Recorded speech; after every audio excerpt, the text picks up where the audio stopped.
2026-yilda UFC'da mutlaqo yangi davr boshlanmoqda. Tashkilot Paramount bilan tuzilgan 7 yillik shartnomani ishga tushiradi va bu kelishuvning umumiy qiymati 7 milliard 700 million dollarga teng.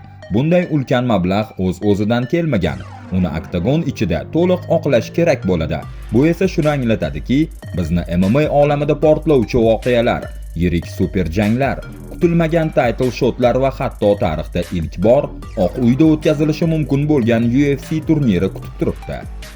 Biz esa 2026-yilda bo'lib o'tishi ehtimoli eng yuqori va eng shov-shuvli qarama-qarshiliklar, ya'ni muxlislarni ekran oldiga mixlab qo'yadigan janglar taxminini taqdim etamiz. Bu faqat janglar emas, bu yangi era, yangi tarix va yangi afsonalarning boshlanishi. Siz esa videoga like bosing va kanalimiz obunasini tezroq 100 ming bo'lishida o'z hissangizni qo'shing. Albatta sizning yordamingizsiz bu ishni biz qila olmaymiz. Yaxshilab joylashib oling, biz esa boshladik. Ilya Topuria va Islom Makhachev 2026-yil iyun oyida UFC Oq uyda tarixiy turnir o'tkazishni rejalashtiryapti. Bu butun MMA olami uchun misli ko'rilmagan voqea. Yarim yildan beri gap so'z bo'layotgan bunday shov-shuvli event uchun bundan zo'r headliner topish qiyin. Ikki vazn toifasida chempion bo'lgan, umumiy rekordi 45-1 bo'lgan ikki monster jangchilar. Ilya Topuria 3-kamar ortidan yarim o'rta vaznga ko'tarilmoqda. Islom Makhachev esa UFC tarixida eng uzun g'alabalar seriyasi, ya'ni 17 ta g'alabali jang rekordini o'rnatishi va ikki vazn toifasida kamarini himoya qilgan kam sonli jangchilardan biri bo'lishi mumkin. Bu jangda intriga haddan tashqari ko'p. Mamlakatlar to'qnashuvi, jang falsafalari qarama-qarshiligi, xarakterlar urushi. Topuria bu jangni allaqachon qizdirib kelmoqda. Vaqti bilan Makhachev tomonga achchiq, sanchiq, balkim sassiq gaplar otib turadi. Islom esa gapga emas, oktagonda javob berishga tayyor. Hatto ortida kuchli da'vogarlar navbati turgan bo'lsa ham, u gapdon raqib bilan jang qilishdan cho'chimaydi. Islom Makhachev va Shavkat Rahmonov. Agar Islom 2026-yilda yaxshi formani ushlab, tanaffus qilmay jang qilishni istasa, u bir nechta jang o'tkazishi mumkin. Shulardan biri Shavkat Rahmonovga qarshi jang bo'lishi ehtimoldan yiroq emas. Agar jarohatlar bo'lmaganida, mag'lubiyatsiz qozog'istonlik jangchi allaqachon yarim o'rta vazn kamariga chiqqan bo'lardi.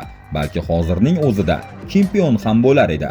2025-yilda biz post-sovet hududining ulkan derbisini ko'rishimiz mumkin edi. Ammo hozir Rahmonov yana bitta g'alaba masofasida title shotda turibdi. Agar Shavkat vazifani bajarsa, matchmakerlar yil oxiriga super jang uyushtirishi mumkin. Masalan, Abu Dabida. Rahmonov ham Makhachev ham xalqaro yulduz maqomiga da'vogarlik qila oladi. Shu sababli hatto amerikalik muxlislar ham ikki kuchli, sovuqqon killerning to'qnashuvini intiqlik bilan kutishadi. Bu jang shunchaki jang emas, bu real urush bo'ladi. Ilya Topuria va Arman Tsarukyan. Bu jang yengil vazndagi eng intrigaga to'la qarama-qarshiliklardan biri. Rostini aytaylik, Paddy Pimblett yoki Justin Gaethje Topuria uchun haqiqiy dahshatli xavf bo'lib ko'rinmayapti. Har qanday jangda g'alaba ehtimoli 0 ga teng bo'lmaydi. Ammo realist bo'lsak, amerikalik ham ingliz ham gruziyalik Pitbull uchun oson o'ljaga o'xshaydi. Arman Tsarukyan esa Topuria uchun ancha jiddiy sinov. Jismoniy cho'qqisiga endigina chiqib kelayotgan yuqori darajadagi grapplerni yengish bu meros uchun katta plyus. Ko'plab ekspertlar Tsarukyanni Makhachev uchun ham real tahdid deb bilishgan. Garchi uning imkoniyatlari uncha yuqori baholanmagan bo'lsa ham, Topuria esa sobiq yarim yengil vazn jangchisi. Demak, bu yerda intriga 2 barobar ko'p. Tom Aspinall va Ciryl Gane 2. UFC 321 turniri turlicha yakunlanishi mumkin edi. Ammo og'ir vazn chempionlik jangida Tom Aspinall va Ciryl Gane o'rtasidagi natija hech kimni qoniqtirmadi. Fransuz raqibining ko'ziga barmoq tiqdi. Shundan keyin Aspinall jangni davom ettira olmadi. Jang bir raundga ham yetmay tugadi. Turnirdan so'ng Aspinall bitta operatsiya o'tkazdi. Yanvar oyida esa uni yana jarrohlik amaliyoti kutmoqda. Shunga qaramay, jangning dastlabki 4 daqiqasining o'ziyoq Tom va Ciryl yana bir bor to'qnash kelishi shartligini ko'rsatdi. Gane chempionning burnini sindira oldi. Shu bilan birga takedowndan ham himoyalandi. Intriga trik edi. Toki Gane Aspinallning ko'zlarini sinab ko'rishga qaror qilmaguncha. Umid qilamizki, Tom sog'lig'ini tiklab oktagonga kuchliroq qaytadi. Chunki bu qarama-qarshilik haligacha yopilmagan masala bo'lib turibdi. Jon Jones va Alex Pereira suyak laqabli afsona 2025-yil iyunida faoliyatini yakunlaganini e'lon qilgandi. U hatto Tom Aspinallga qarshi jang uchun $30 million kafolatlangan gonorar taklif qilinganida ham oktagonga qaytishni istamadi. Ammo UFC Oq uyda turnir o'tkazmoqchi ekani haqidagi xabar chiqishi bilan Jones deyarli darhol doping test havzasiga qaytdi.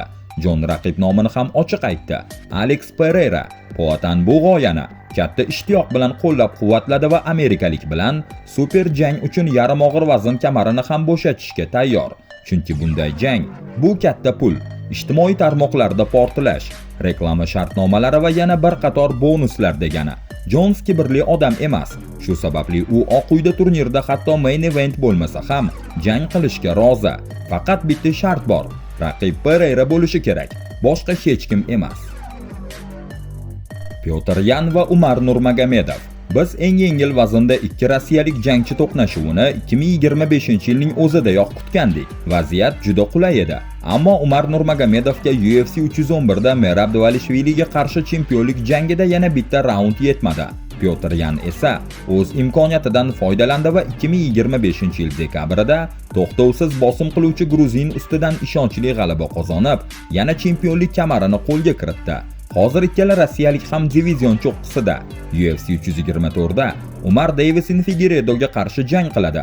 Agar Nurmagomedov g'alaba qozonsa, u rasman da'vogarlar ro'yxatiga kiradi. Undan keyin esa chempion bilan jang bir qadam masala bo'lib qoladi. Kayla Harrison va Amanda Nunes. Ayollar divizionlarida bundan qiziqroq jangni tasavvur qilish qiyin. Amanda Nunes 2023-yilda faoliyatini yakunlagan edi. Sababi oddiy, munosib raqobatchilar qolmagandi.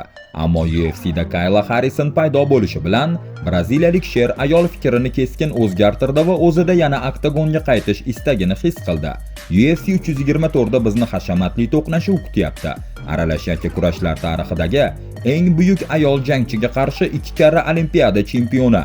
Harrison UFCda 2024-yil aprelida debyut qildi va atigi 15 oy ichida kamarni qo'lga kiritdi. Hozir Kayla Nunes uchun real xavf sifatida ko'rinmoqda. Shu bois muxlislar bu jangni ulkan sabrsizlik bilan kutyapti. Conor McGregor va Michael Chandler. McGregor va Chandler 2024-yildayoq jang qilishi kerak edi, ammo o'shanda irlandiyalik jarohat olib jangdan chiqishga majbur bo'lgan. Shunga qaramay, amerikalik hanuzgacha UFCning eng katta super yulduzi bilan to'qnash kelishni orzu qiladi. Bu jang butun umrga yetadigan moliyaviy xavfsizlik degani. Chandlerda Oq uy turnirida jang qilish uchun kerakli hujjatlar bor. Paddy Pimblendga qarshi so'nggi jangida Michael shunday ko'rindiki, Conor bilan bemalol raqobatlasha oladi. Ha, irlandiyalik 2021-yildan beri jang qilmagan. Albatta biroz zang bosgan bo'lishi mumkin, ammo Oq uydek shov-shuvli sahnani e'tiborsiz qoldirish qiyin. Conor ijtimoiy tarmoqlarda allaqachon ishora tashladi. U 2026-yil iyunida Chandler bilan bitta oktagonda turishni rejalashtirmoqda. Movsar Evloyev va Aleksandr Volkanovski. 21-mart kuni rossiyalik jangchi Londonda o'tkaziladigan turnirda Leron Murphyga qarshi main eventda oktagonga chiqadi. Bu to'g'ridan-to'g'ri title eliminator, ya'ni kamar uchun yo'llanma beradigan jang. Fevral oyining boshida esa UFC 325 da yarim yengil vazn chempioni Aleksandr Volkanovski Diego Lopes bilan revansh o'tkazadi. Birinchi jangdagi ishonchli g'alabani inobatga olsak, buyukning yana yutish ehtimoli ancha yuqori. Agar Volkanovski ham Evloyev ham o'z sinovlaridan muvaffaqiyatli o'tsa, ularning to'qnashuvi muqarrar bo'ladi. Avstraliyalikning o'zi ham mag'lubiyatsiz rossiyalik bilan jang qilishga qarshi emasligini aytgan. Aslida Aleksandr va Movsar avvalroq ham bir oktagonda uchrashishi mumkin edi, ammo o'shanda UFC rahbariyatining rejalari boshqacha bo'lgan. Shunga qaramay, biz Evloyev 2026-yilda kamar uchun jang qiladi deb ishonamiz. Magomed Ankalayev va Irji Proxaska. Alex Pereiraga qarshi revanshdagi og'ir mag'lubiyat Ankalayevning faoliyatiga jiddiy zarba bo'ldi. Rossiyalik yarim og'ir vazn jangchisi chempionlik revanshida asosiy favorit sifatida ko'rilgandi, biroq atigi 80 soniyada nokautga uchradi. Ochig'ini aytganda, Magomed UFC rahbariyati nazarida har doim ham yuqori baholanmagan. Yorqin janglar yetishmasligi, mediada sustlik va ingliz tilini bilmaslik bunga ta'sir qilgan. Yaqin kelajakda Ankalaev Pereira trilogiyasini ko'rish ehtimoli juda past. Braziliyalik esa og'ir vaznga ko'tarilishni rejalashtiryapti. Chunki ufqda Jon Jons bilan o'ta jozibali jang ko'rinib turibdi. Ammo Magomed uchun yana bitta ideal variant bor. Irji Proxaska bilan jang. Rossiyalikning sovuqqon pragmatizmi Chexning to'liq xaosiga qarshi. Ankalaevning sovuq hisoblangan harakatlari Proxaskaning yovvoyi kreativligi bilan to'qnashadi. Bu jang chindan ham asabni qo'zg'atadi. Chunki unda haqiqiy intriga bor. Axir Irji yarim og'ir vaznda faqat bitta odamga, Pereiraga yutqazgan xolos. Hozirda esa Chex jangchisi amaldagi top 10 dan bo'lgan raqiblarga qarshi 4 ta g'alabali seriyaga ega. Umuman olganda 2026-yil bizni juda ko'p qiziqarli qarama-qarshiliklar bilan xursand qiladi. Bunga deyarli shubha yo'q. UFC Paramount bilan tuzilgan foydali shartnomani oqlashi kerak. Shuning uchun Dana White translyatorni ranjitmaslik uchun bor kuchini ishga soladi. Bu endi oddiy MMA mavsumi emas. Bu pul, meros va tarix uchun urush. 2026-yil oktagonda yangi afsonalar tug'iladigan yil bo'ladi. Ushbu taxminiy ro'yxatga yana qaysi janglarni qo'shish mumkin? Bu haqida albatta o'z fikrlaringizni izohlarda yozing. Agar ular ko'p bo'lsa, ushbu videoning davomini tayyorlaymiz. Endi esa do'stim, videoga bir dona like bosib, kanalga obuna bo'lishni unutmang. Keyingi videolarda uchrashguncha salomat bo'ling.